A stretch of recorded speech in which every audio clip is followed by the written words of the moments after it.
hacer quedar mal a Petovelo o que la echen a Petovelo, me da exactamente lo mismo. Pueden poner a una persona tan inútil e insensible como ella. Lo que me importa, lo que nos importa, y como abogado de los comedores, lo que nosotros estamos planteando es resuelvan el problema de los alimentos. No hay que sobreinterpretarlo, sobreideologizarlo, porque ahí es donde se ofuscan. Milei entra en un rapto de paranoia después de las 7 mentiras que dijeron. Primero, que no hay alimentos. Lo dijo en enero Franco cuando fue la tragedia de Bahía Blanca y no le mandaban alimentos. Dijo, los depósitos no tienen alimentos. Después, que los comedores eran fantasmas. Bueno, su propia auditoría dice que más del 54% ellos lo pudieron verificar. Por lo tanto, aún desde su propia metodología totalmente incorrecta e inexacta, bueno, tenés una cantidad importante de comedores que efectivamente existen. Después, que son para catástrofes, cuando las propias órdenes de compra decían que no eran para catástrofes. Después, que todo era yerba de la mala, y terminan comprando a la misma empresa que vendió yerba de la mala a través de un intermediario que se queda con el 5%. Después, que los alimentos no iban a vencer y tienen fecha de vencimiento. Ahora es. Después de que la apelación suspendía los efectos de la medida del juez Casanello. Bueno, terminaron con un allanamiento. Y ahora Milei con que es una conspiración contra Petovelo y que le van a tirar un muerto. Y ahí yo no sé si no es una amenaza eso. Porque ¿quién es el muerto? ¿Es un muerto de la Libertad Avanza? ¿O es un dirigente social, un abogado, un niño que pasa hambre? Porque hay mucha mafia dando vuelta acá.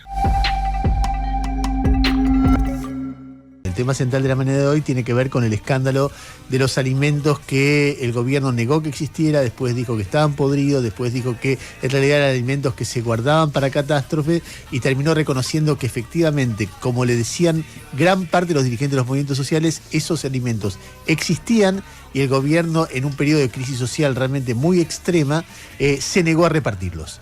Y en ese contexto se generó una crisis de gabinete muy fuerte porque, no estamos hablando del ministro de Desarrollo Social porque se le cambió el nombre, pero renunció la persona que estaba a cargo de la política social, que se llama Pablo de la Torre. Y no solamente renunció, sino que a su vez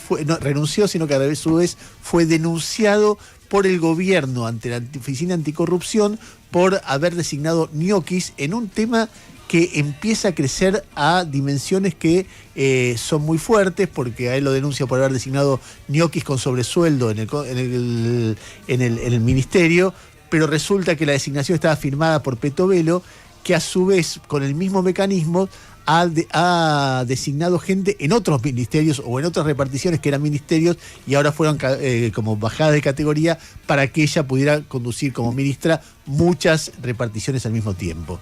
El escándalo se agrava con la participación de Milei anoche en distintos, creo que en un programa de radio, donde lo que hace es decir que el kirchnerismo quiere tirarle un muerto. Es decir, en ningún caso aclara qué es lo que pasó y empieza a decir, la amenazaron a Petovelo, me quieren tirar un muerto, los kirchneristas, ¿qué podés esperar de los kirchneristas si son esa porquería? Son ladrones, son hipócritas. Empezó a hablar contra el kirchnerismo de manera muy...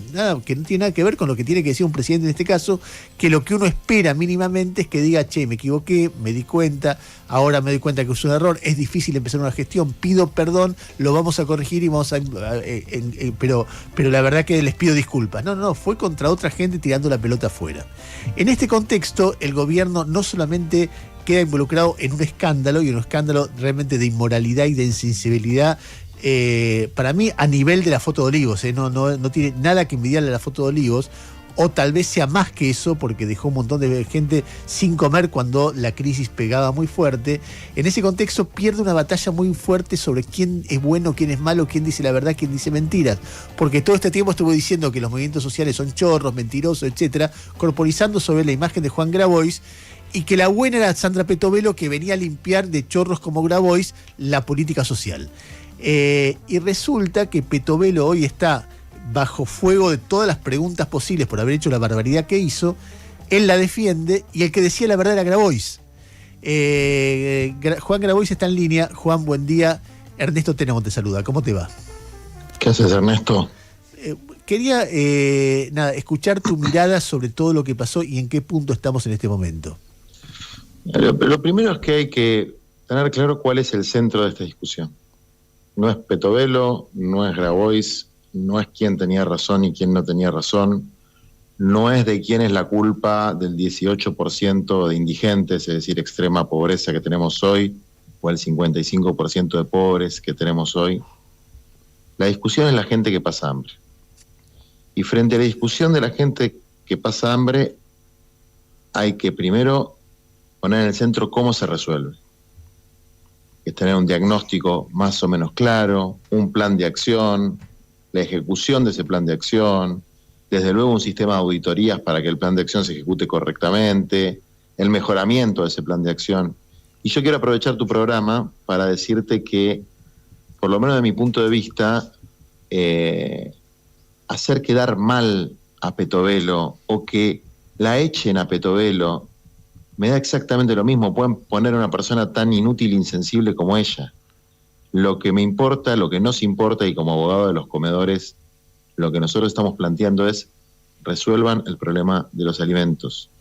No hay que sobreinterpretarlo, sobreideologizarlo, porque ahí es donde se ofuscan. Milei entra en un rapto de paranoia después de las 7 mentiras que dijeron. Primero, que no hay alimentos. Lo dijo en enero Franco cuando fue la tragedia de Bahía Blanca y no le mandaban alimentos. Dijo, los depósitos no tienen alimentos.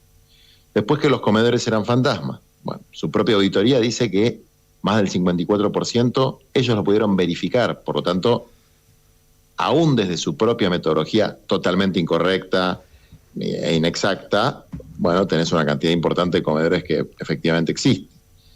Después, que son para catástrofes, cuando las propias órdenes de compra decían que no eran para catástrofes. Después, que todo era yerba de la mala, y terminan comprando a la misma empresa que vendió yerba de la mala a través de un intermediario que se queda con el 5%. Después, que los alimentos no iban a vencer y tienen fecha de vencimiento. Ahora es. Después de que la apelación suspendía los efectos de la medida del juez Casanello. Bueno, terminaron con un allanamiento. Y ahora Milei con que es una conspiración contra Petovelo y que le van a tirar un muerto. Y ahí yo no sé si no es una amenaza eso. Porque ¿quién es el muerto? ¿Es un muerto de la Libertad Avanza? ¿O es un dirigente social, un abogado, un niño que pasa hambre? Porque hay mucha mafia dando vuelta acá. Entonces digo, después de ir a eso, si querés, Ernesto, porque te puedo contar cuál va a ser el resultado de la audiencia que tenemos mañana a las 11 en la Cámara Federal, donde está Fara, Irursum y el otro juez que no me acuerdo el nombre. Yo ya sé cuál va a ser el resultado. Quiero volver a insistir con que acá el centro de la cuestión es que hay gente que no come, hay gente que pasa hambre, que son pibitos, que son jubilados, que son familias, y que el objetivo es revertir esa situación. Después podemos discutir todo lo demás, pero el objetivo es revertir esa situación. ¿Qué imaginás que va a pasar en la Cámara donde van a discutir esto?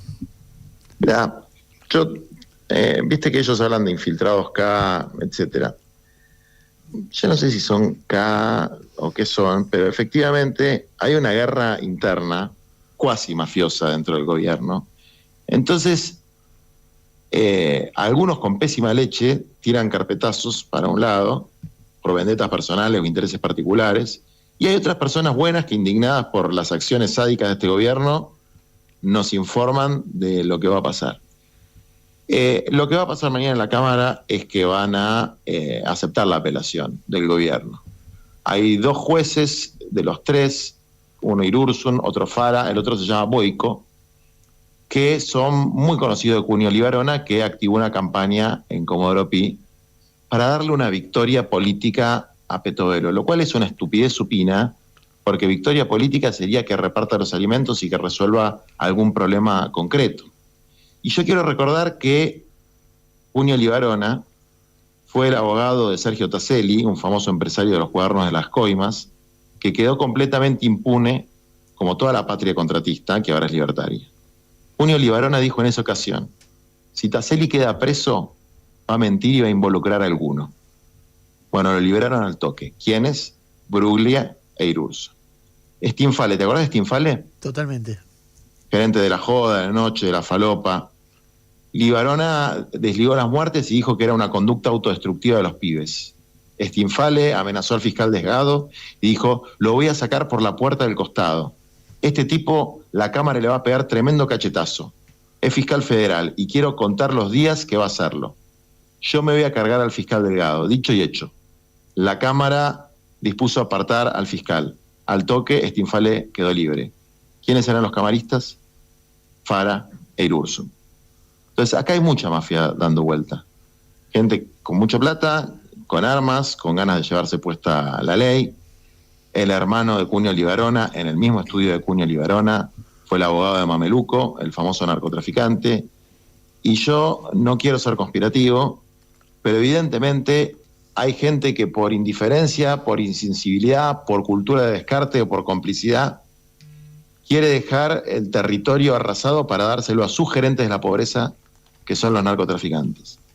Entonces, es un tema que tiene una gravedad en sí misma, que es la falta de alimentos y que ese es el centro de la cuestión. Y que si mañana llamara Petovelo, Villarroel, Libarona, etcétera, a proponer un plan de distribución razonable de alimentos para que todos los comedores escolares, comunitarios y la gente tuviera para comer, bueno, en ese tema puntual, como abogado de los comedores, desde luego estaríamos totalmente de acuerdo con dialogar. Pero el fanatismo de Milei, que hace que crea tener la verdad absoluta y que el mundo se divide en los buenos, que son la fuerza del cielo, que no importa su trayectoria, no importa cuán sucios estén, si están a favor suyo, han venido del cielo, y todos los demás, que somos corruptos, chorros, kirchneristas, por oponernos a su política. A mí no me dice tanto eso. Conmigo, por lo menos personalmente, él, hay una suerte de respeto.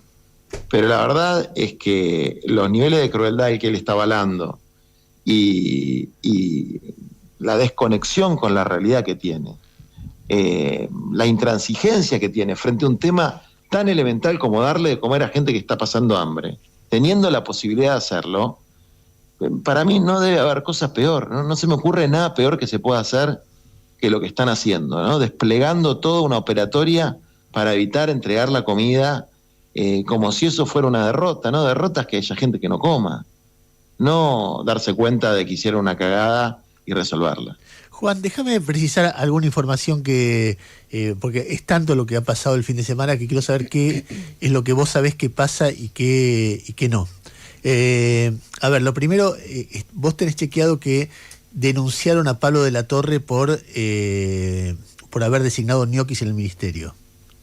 Sí, tengo chequeado, no sé si la denuncia penal ya tiene juzgado, que estuvieron hablando durante el fin de semana a ver si arreglaban entre ellos, que la planilla de Excel, que la filtraron ellos mismos, porque están en una pelea de banda que se llama Plan 120 por 120 palos, que eran los rugbyers del colegio La Salle. Todos amigotes de la banda de Pablo Torres. Pablo de la Torre. Pablo de la Torre, perdón. Entonces, esto, bueno, es grave, lleva la firma de Petovelo. Yo la verdad no sé, y yo creo en el principio de inocencia. No sé si Pablo de la Torre es corrupto, no sé si Petovelo es corrupta, en todo caso lo tendrá que determinar el Poder Judicial, porque el sistema republicano es bastante sencillo, no hay que inventar la rueda. Los legisladores crean leyes en base a la Constitución y los tratados internacionales. La ley de leyes es el presupuesto. En el presupuesto dice que hay programas alimentarios que hay que cumplir. El Ejecutivo, sea anarcocapitalista o sea superperonista, tiene que cumplir lo que dicen las leyes, y el Poder Judicial tiene que resolver casos particulares, conflictos de intereses, conflictos colectivos. Entonces, a mí la verdad, Pablo de la Torre, Petovelo, desde luego yo no voy a compartir nunca con gente que cree que la justicia social es una aberración y que tiene como líder a alguien que piensa que alguien puede elegir morirse de hambre y que no va a creer que no llegan a fin de mes hasta que vea los cadáveres en la calle. Nunca voy a estar de acuerdo con ellos. Ahora, ¿son corruptos o no? Que lo determina la justicia. Espera, déjame hacerte otra pregunta. Una de las cosas que se filtraron o se publicaron el fin de semana es que el segundo de Pablo de la Torre fue encañonado por la seguridad de Petovelo para obligarlo a hacer una denuncia contra su jefe de la torre. ¿Vos escuchaste algo de eso? Sí, lo escuché de fuentes a las que les creo, que efectivamente a partir de ese aprete empezaron a haber conversaciones, porque imagínate que cuando, bueno, como decía Junio Libarona en el caso de Taselli, ¿no? Si habla uno, caen los demás.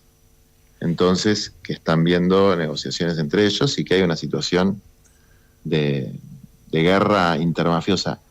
Pero francamente no es mi tema, eso que lo haga un periodista de investigación, que lo vea Lilita Carrió, que sabe mucho de estas cosas.